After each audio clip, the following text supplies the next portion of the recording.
Hi friends, இது ஜெஸி rights. நான் Jessica Vinolia. நம்மள நிறைய பேருக்கு ஒரு ஹேபிட் உண்டு. அது என்னன்னா, எந்த தப்பையும் நம்ம ஒத்துக்க மாட்டோம். நாமளே செஞ்ச தப்புகளை கூட நாம் ஒத்துக்க மாட்டோம். அதுக்கு பதிலாக வேறு யாரையாவது காரணம் சொல்லுவோம். இதை நீங்கள் ப்ராக்டிக்கலாக நிறைய பேர் செய்கிறத நீங்கள் பார்த்துருப்பீங்க. பல நேரங்களில் நீங்களும் நானுமே செய்வோம். ஏன்னா தப்பை ஒத்துக்க எல்லாருக்கும் மனசு வர்றதில்ல. அதனால நம்ம சிம்பிளாக என்ன பண்ணிடுவோம், நான் ஒன்றும் பண்ணல, நான் கரெக்டாக தான் இருந்தேன், அவங்களால தான் இப்படி ஆச்சு அப்படின்னு சொல்லுவோம் இல்லையா?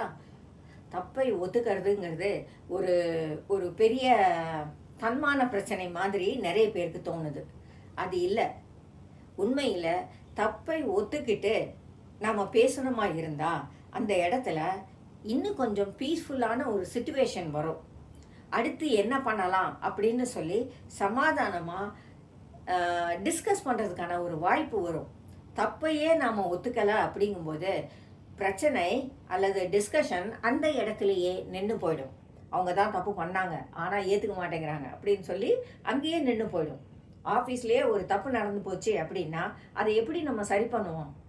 முதல்ல அந்த ஸ்டாஃபே, ஆமாம் நான் தான் தப்பு பண்ணிட்டேன், எனக்கு தெரியலை, இதை எப்படி பண்ணுறதுன்னு சொல்லுங்கள் அப்படின்னு சொல்லிட்டா அந்த இடத்துலையே அதுலேருந்து வெளியே வர்றதுக்கான வாசல்கள் திறந்துடும். இது ஆஃபீஸோ வீடோ எதுவாக இருந்தாலும் சரி. ஆனால் நான் ஒன்றும் பண்ணல, நான் கரெக்டாக தான் இருந்தேன், வேறு யாரோ அதை பண்ணிட்டாங்க அப்படின்னு சொல்லிட்டா தப்பை யார் பண்ணா அப்படின்னு கண்டுபிடிக்கிறதுலையே நேரம் காலம் வீணாக போயிடும். அதை சரி பண்ணுறதுக்கான முயற்சிகள் தோற்று போகும்.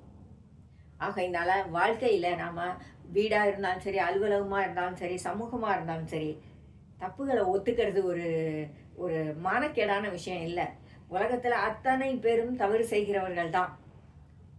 ஒருத்தர் சொல்லுவாங்க, நான் தப்பே செய்ய மாட்டேன், எனக்கு கடவுள் தேவையில்லை அப்படின்னு சொல்லுவாங்க. தப்பே செய்யாமல் யாராவது இருக்க முடியுமா? முடியாது இல்லையா? தவறு செய்கிறது மனுஷனுடைய இயல்பிலே ஒன்று.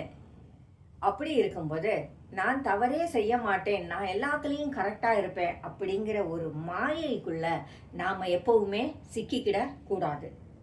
எல்லாரும் தவறு செய்கிறவர்கள் தான். தவறுகளை நாம் திருத்தி கொள்ளவும் நமக்கு வாய்ப்பு இருக்கிறது. இதை நம்ம மறந்துடக்கூடாது.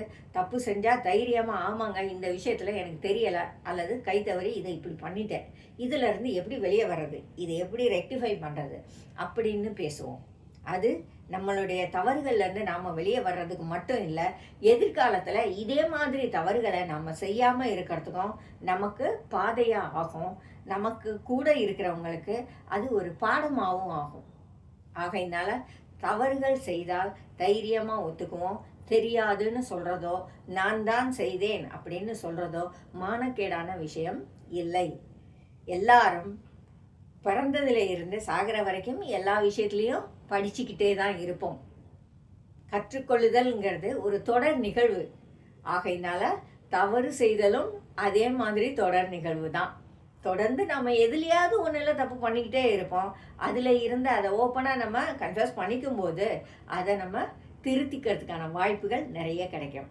சின்ன சின்ன தவறுகளுக்காக இதை நான் செஞ்சுட்டு இதை எப்படி ஏற்றுக்கிறது, எப்படி ஒத்துக்கிட்டா எனக்குலாம் அசிங்கம் இப்படின்னு நினச்சி மனஸ்தாபங்களை, சமாதான குலைச்சலை நாம் கொண்டு வரக்கூடாது. தைரியமாக சொல்லுங்கள், ஆமாம் தெரியாமல் இதை உடைச்சிட்டேன், நான் என்ன பண்ணணும் சொல்லுங்கள் அப்படின்னு சொல்லுங்கள். அப்போவே அங்கே சொல்யூஷனுக்கான வழி பிறந்துடும். நமக்கு சொல்யூஷன் தானே முக்கியம், மறந்துடாதீங்க. ஜெஸி ரைட்ஸ், ஜெசிகா வினோலியா.